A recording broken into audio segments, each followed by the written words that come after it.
Hello, my name is Olivia King, and I am a healthcare science teacher in the CTAE department. This is an overview of my schedule.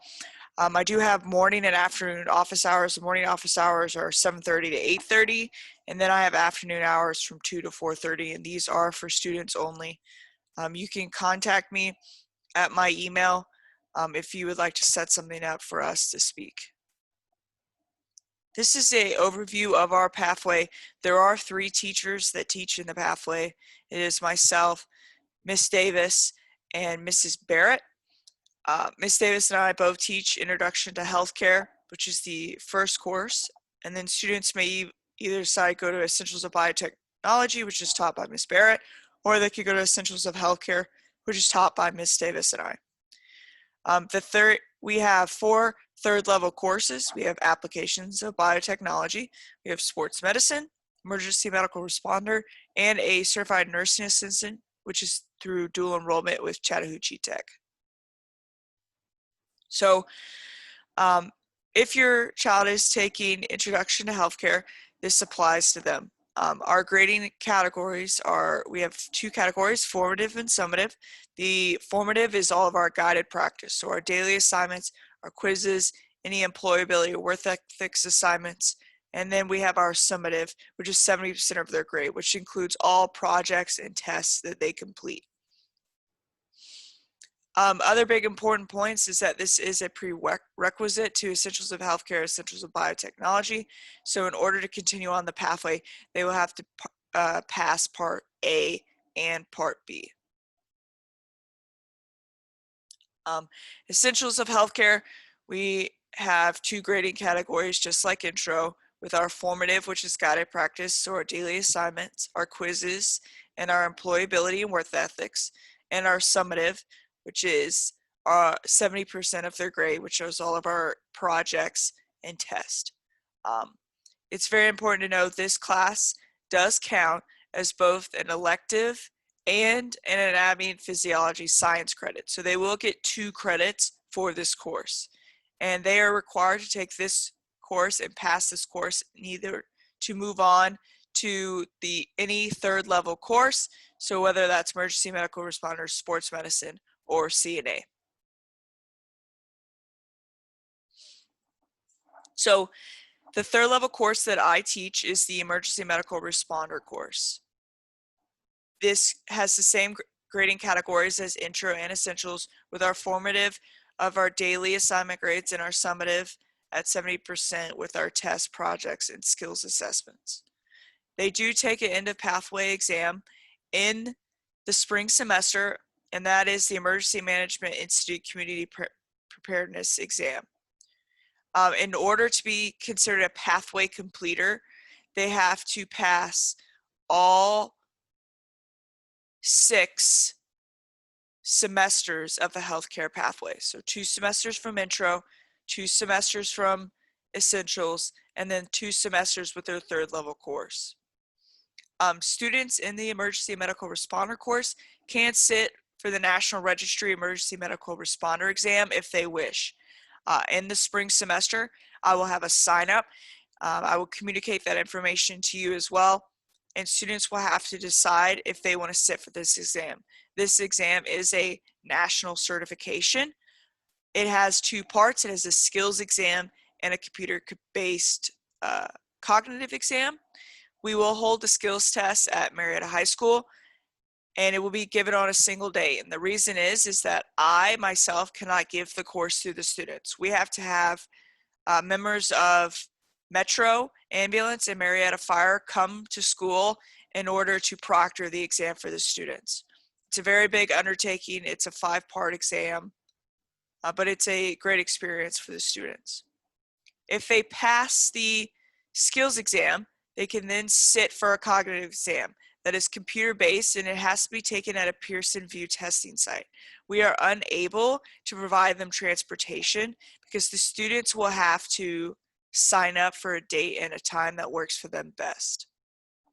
The closest testing site, I believe, is down by Perimeter Mall.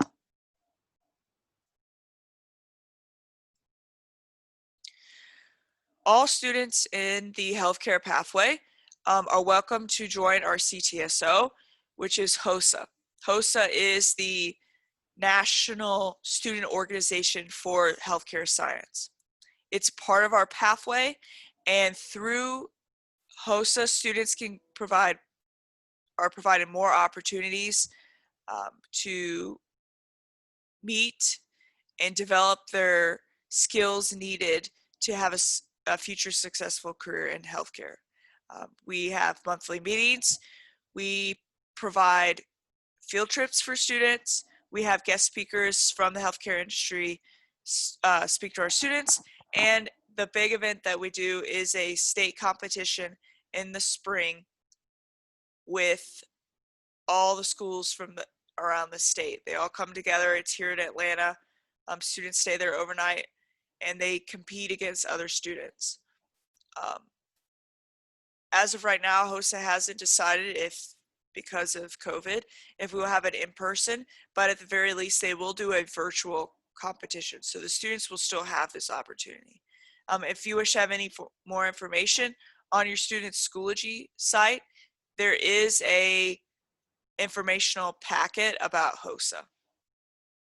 In addition, each of their Schoology sites also has their syllabus, which all the students were told to give you access to their syllabus so that you could sign off on it.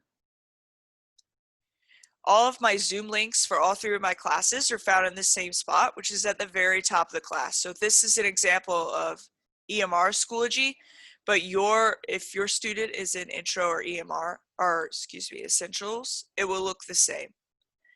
It's right here at the top. My Zoom tutoring link is from 7:30 to 8:30, and my Zoom link for class is located right next to it. Very important, if your child does want to meet with me in the afternoon, please have them send me a message on Schoology or send me an email. I am an athletic trainer, so I cover the afternoon sports, but if we need to make an appointment, we can definitely do that and get them the help that they need. So any assignment that your child does will be located first in a unit folder. So this is an example of the unit that we just completed in the emergency medical responder class. Each has a colored folder with the unit title and the dates of that unit. In addition, I also provide the students a calendar that shows up at the bottom of their unit folder that shows them the lesson title and the date that an assignment is due for that class day. So when they go into the unit folder, this is what it will look like.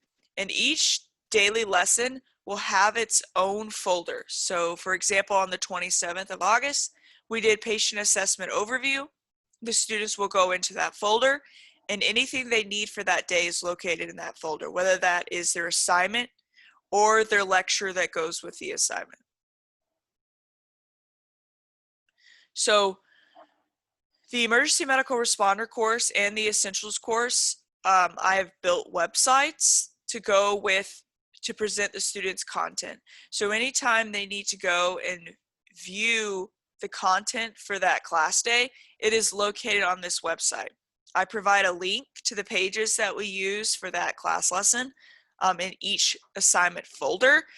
But this way the students can go and view the content across the entire semester for emergency medical responder for both semesters, because they will have to take that. If they choose to take the National Registry exam, they will have to study all of this content, and this is the best way I found to get that content to them. Please use this QR code up on the screen to sign in for open house. There are a couple things on there, information for me, and there's also an opportunity for you to write a question if you have a question for me, and I can get back to you as soon as possible. Thank you for coming in and listening to the presentation, and I hope you enjoy the rest of your day.